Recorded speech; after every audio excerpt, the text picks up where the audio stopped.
Il advint qu'en bord de Loire, dans un coin ordinaire, comme tous les autres endroits de notre belle rivière, se déroula une bien étrange histoire. Les gens d'ici, en bons ligériens, allaient à la pêche. En cet endroit, ils étaient nombreux à disposer d'une petite barque pour profiter pleinement des plaisirs liés à leur loisir préféré. Nous sommes en Anjou, le pays du bon vivre et de la douceur du temps qui passe.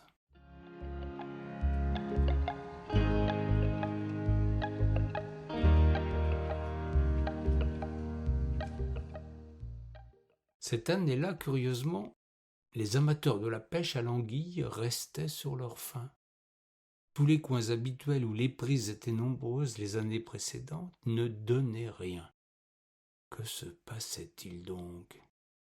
Les amateurs de matelotes et de fricassés en restaient pour leurs frais. Il fallait se résoudre à ne pas profiter de ces merveilleux délices.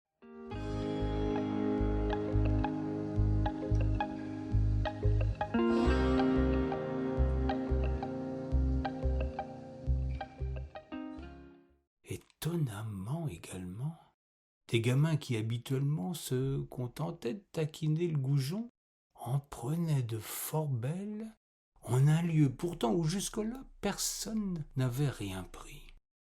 Bien vite la nouvelle fit le tour des berges. Il y avait une migration des anguilles, un changement de comportement qui intriguait les véritables spécialistes.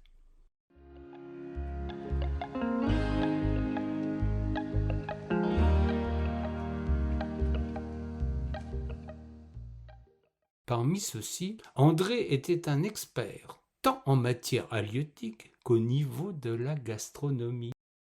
Il s'invita un jour chez un de ces chenapans plus heureux que les grands, afin de goûter son plat préféré. À sa grande surprise, il trouva un goût anisé à la bête succulente que le gamin avait attrapée et que sa mère avait dûment cuisinée. Il se perdait en conjoncture. Voilà bien étrange parfum que celui-là.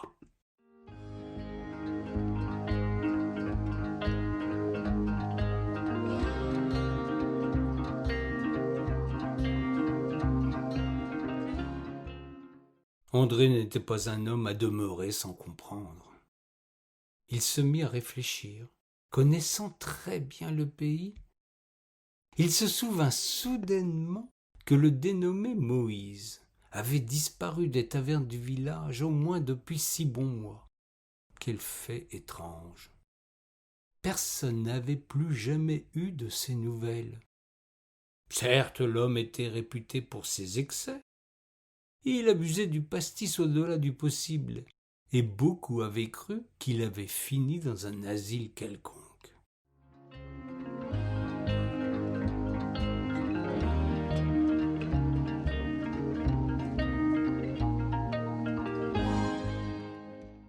André avait sans nul doute trouvé le pot aux roses.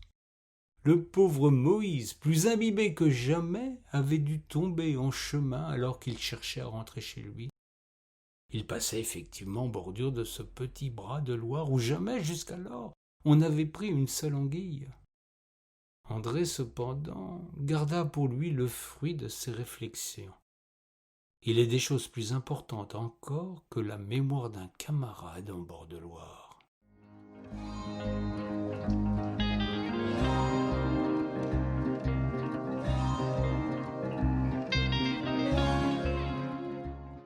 Il se mit à suivre les gamins et tendit à son tour ses lignes de fond là où devait être le tombeau du pauvre Moïse.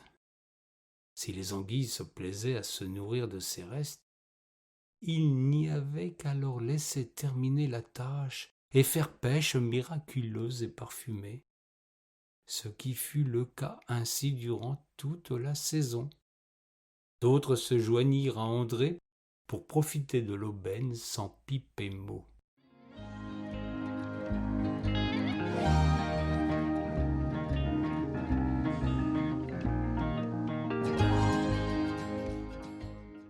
Ce n'est que l'été suivant, au moment de l'étiage que nos lascars firent les étonner et les choquer quand ils découvrirent un squelette proprement nettoyé.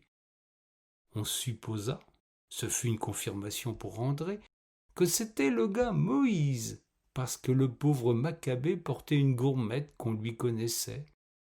Autour de sa colonne vertébrale s'enroulait une musette qui contenait une bouteille de pastis. Un signe indubitable d'identification.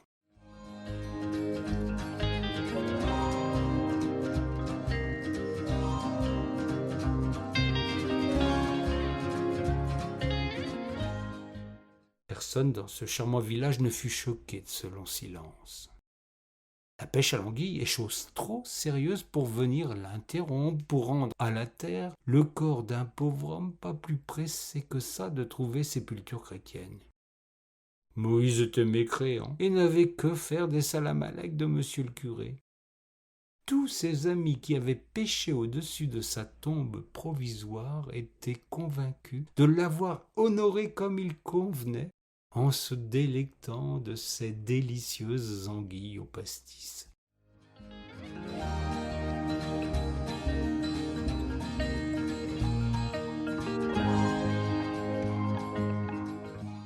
Sa mise en terre fut d'ailleurs l'occasion d'une fort belle cérémonie. Chacun lui rendit grâce des pêches miraculeuses dont il avait été involontairement à l'origine. Pour ne pas trahir sa mémoire, le soir des obsèques, pour la première fois dans l'histoire de ce village, l'apéritif de mémoire ne fut pas composé d'un bon vin du pays. Non, non, non. On trinqua joyeusement à la santé de Moïse avec force pastis en dégustant de l'anguille fumée.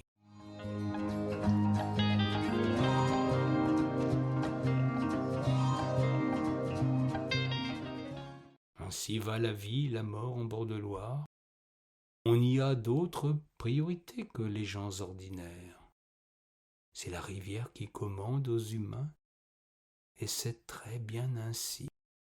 En dépit de tous ceux qui pensent pouvoir lui imposer leur volonté ou leur caprice.